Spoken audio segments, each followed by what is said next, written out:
Hi everybody, I'm Jack the Ringing Raconteur. This is a discussion around the poems of Tibullus from the Penguin Classics.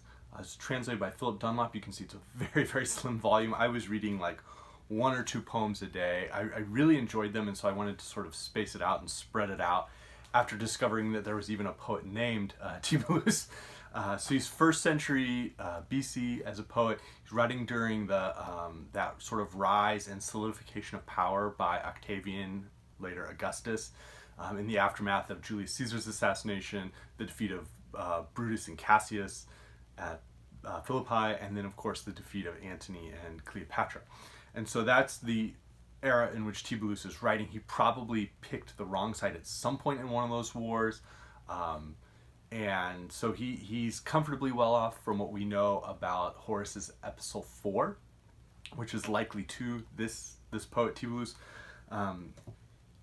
But he's not extraordinarily wealthy. He does have a patron, and so as a writer, Tibullus is pretty fascinating. There's only 16 elegies, and they're of a particular style where he hits this weird balance. He's not as outrageously over the top the way Catullus is. Catullus is almost overcome by his emotion, which a lot of people like Catullus as a poet because he just seems just outrageously in love or in lust with the person he's writing about in his poems.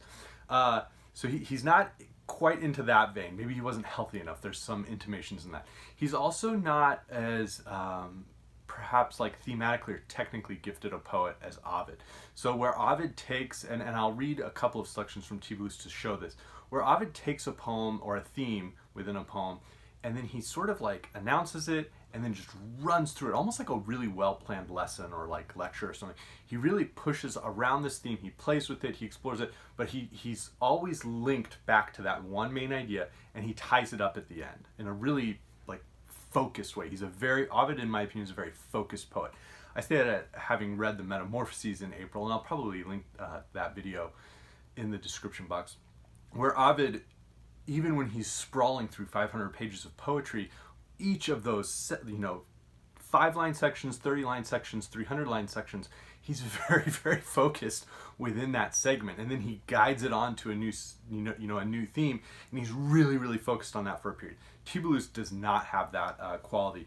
He exhibits more of a stream of consciousness that then has these bursts of poetic insight. So he's ranging on this theme, and then suddenly it's almost like he's writing and this thought pushes into his head and he pushes it out to us. And it has this almost conversational feel to the poetry, at least in this translation. I really liked Tibullus. I thought he was an interesting poet. And the other thing I loved about this book is that it includes this book 3. So book 1 has Tibullus, which groups these poems with an object of affection, love, lust, desire, anger, a pseudonymous woman, Delia. Book 2 has another different woman, as far as we can tell, who he names Nemesis. There is a noticeable difference between the two and how he describes his relationships with them. And the book 3 is the Tibullin collection, so other poets who had that same patron. Some of them are good, not quite as strong as Tibullus certainly, but good. There's one that's particularly just like sycophantic and just cringing. And then it ends though with Sulpicia, who's a female poet. And female poets within the classical world are extremely hard to find. So I was really grateful that this book included those poems at the end. So I'm going to give an example of sort of how Tibullus can just be all over the place, but find these really cool poetic insights. So this is book 1, poem 2. Strengthen the wine, drown these fresh agonies, that sleep may overpower my weary eyes. Let none wake me as Bacchus stuns my brain, and my doomed love finds its relief from pain.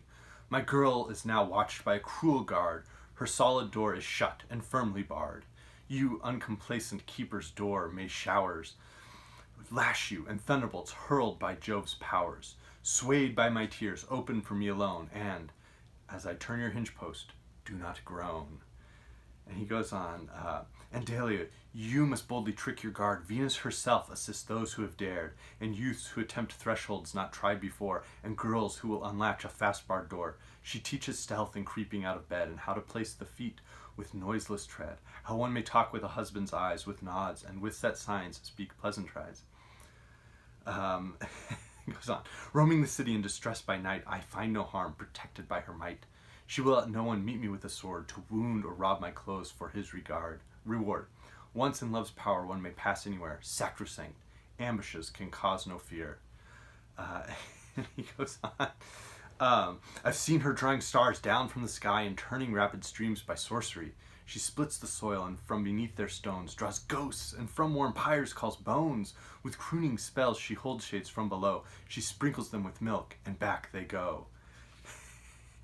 And so he's just describing what it's like to try and, have this like sneaky love affair going on behind people's back. And highly specific ones about like Gates, groaning, quietly walking, how to, make a sign that we're going to meet up later so that nobody else notices. And he's praising Venus. And then he goes on, this is where he becomes very anti-Roman. Remember, the Romans have conquered the Mediterranean by being brave and stolid and courageous and, caring, as a team, as, of course, individuals like Caesar and Antony and Octavian have enriched themselves. Then he goes on, he must be a man of iron who could pursue arms and rapine the fool instead of you. Then let him rout Cilician regiments, and on ground won from them dispose his tents. Let him be wound in silver, sheathed in gold, sit on a swift horse, wondrous to behold. If but with Delia I may yoke my pair, and on the old hill feed my flock with her, while my unwarlike arms enfold her round, softly I'll sleep, even on the naked ground. He could care less about all of that stuff. It's almost like the anti-Aeneid, where Aeneid's all about his family and the land and prophecy and like getting this done for Rome. And Tibullus is just like, yeah, go do that. I'm going to stay here. So we have that poem. And then in book 2 we have Nemesis. And so this is interesting. It starts as this like long religious pastoral poem. All present, keep holy silence. We cleanse the fields and the harvest to reenact the ceremony our fathers handed down. Come, Bacchus, and down from your horns let there be dangled sweet grapes and ceres. Bind your forehead with ears.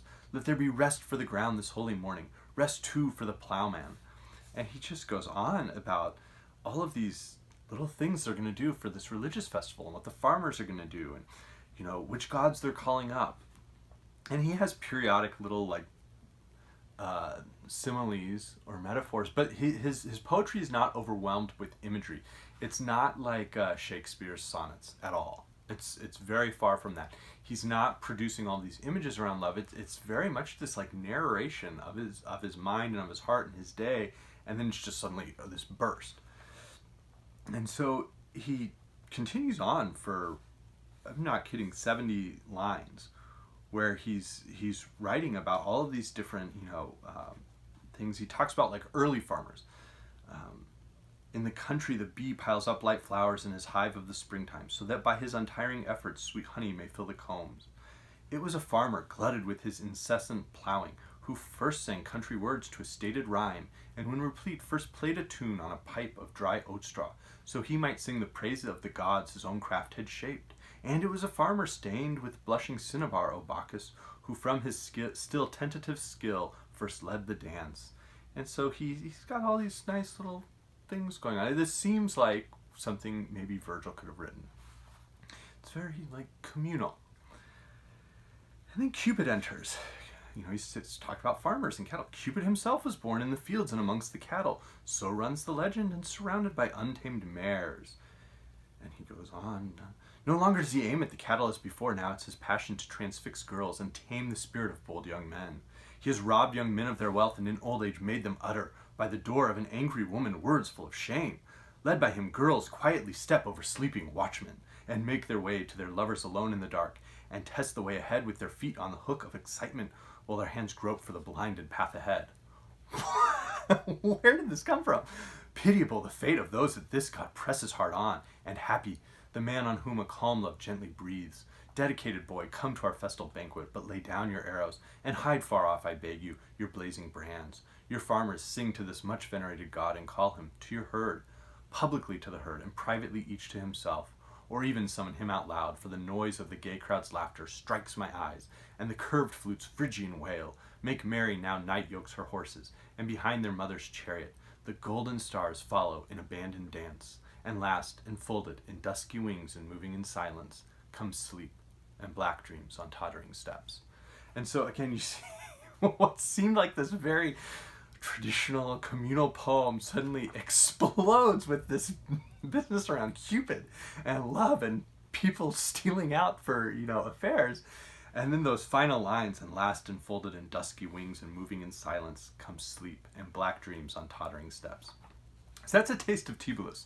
And just what a strange and interesting sensibility he has.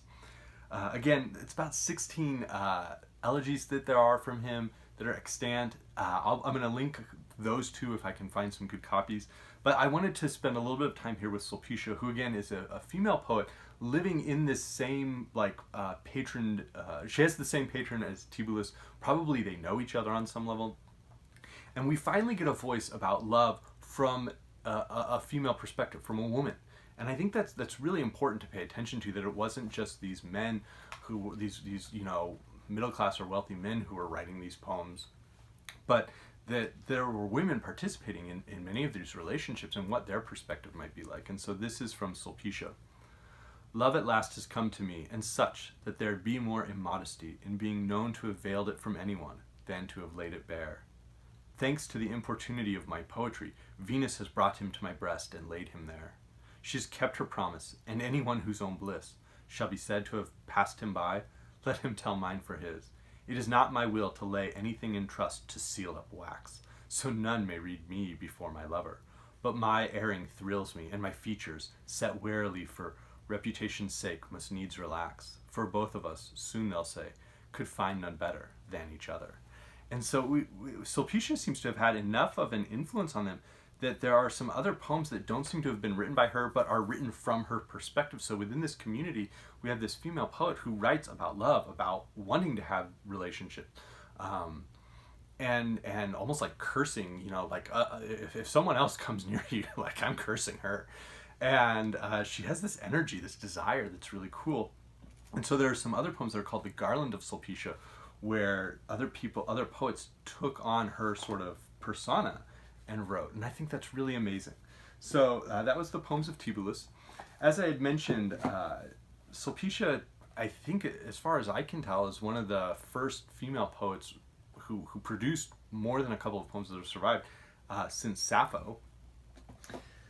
The last poets of Imperial Rome, the cringing, sycophantic tribute to their patron, would fit really well in with this collection. I had mentioned Ovid. Ovid's Amores are also in an elegy form similar to what Tibullus wrote. And then I, of course, read Poets in a Landscape about a month and a half ago, which is how I discovered that Tibullus even existed. Great, great book. And if you're looking for some other more modern poets, John Donne's Elegies, particularly, Elegy 13? No, Elegy 13 with Julia. That one has some of the sensibilities maybe that Tibullus has. And I couldn't think of a 20th century elegist that I really like, but another poet who sometimes explores this interrelationship between like pastoral themes and romantic themes and just interesting intersections would be the great poet Elizabeth Bishop. So anyways, that's the Poems of Tibullus. Highly recommend it, and I'll see you all around.